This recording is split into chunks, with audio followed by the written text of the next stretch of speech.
మమ్మల్ని ఈ లోకల్ ఏదైతే లీడర్స్ ఉన్నారో, క్యాడర్ ఉన్నారో, జన సైనికులు కానీ, వీర మహిళలు కానీ, మేము వేరే ఊరు నుంచి వచ్చి ఇక్కడ ఒక నాయకత్వం రోల్ కాకపోయినా ఒక గైడెన్స్ ఇచ్చే రోల్లో తీసుకున్నప్పుడు మమ్మల్ని వాళ్ళు ఇనిషియల్గా కొంచెం రెసిస్టెన్స్ ఉన్నా అర్థం చేసుకున్న తర్వాత చాలా బాగా కోఆపరేట్ చేసి ఇవాళ మేము ఎంత కలిసిపోయినామంటే ప్రతి ఒక్కరూ మమ్మల్ని మా ఇంటికి భోజనానికి వచ్చి కానీ పోవడానికి లేదు సార్ అనే లెవెల్కి ఇక్కడ లోకల్ క్యాడర్ కానీ, లీడర్స్ కానీ అందరితో మమేకం అయిపోయినాం.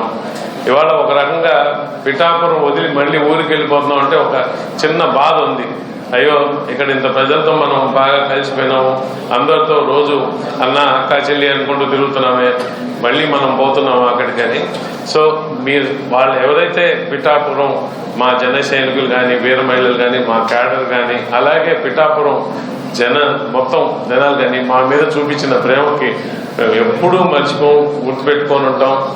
అలాగే వాళ్ళు ఎంతో ప్రేమతో మీరందరూ చెప్పారు, పవన్ కళ్యాణ్ గారు గట్టేశారని ఓట్లు, దాన్ని కూడా మేము ఎప్పుడు ఒక కృతజ్ఞతా భావంతో పిఠాపురంలో మేమున్న ఈ 45 రోజుల గురించి, ఈ మెమరీస్ గురించి ఒక ప్రేమ భావము, అదే కాకుండా ఒక కృతజ్ఞతా భావంతో ఉంటామని చెప్పి మీ మీడియా మిత్రులు కూడా చాలా సహకరించారు.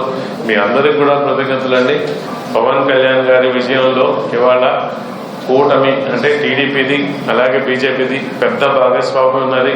సో మా జనసేన పార్టీ తరఫున టీడీపీ వర్మ గారికి, వాళ్ళ నాయకులకి, వాళ్ళ క్యాడర్కి, అలాగే బీజేపీ నాయకత్వానికి, వాళ్ళ క్యాడర్కి కూడా మేము జనసేన పార్టీ తరఫున, మా నాయకుల తరఫున కృతజ్ఞతలు తెలుపుకుంటున్నాం.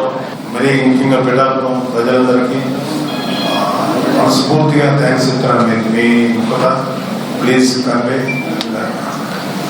Thank you very much.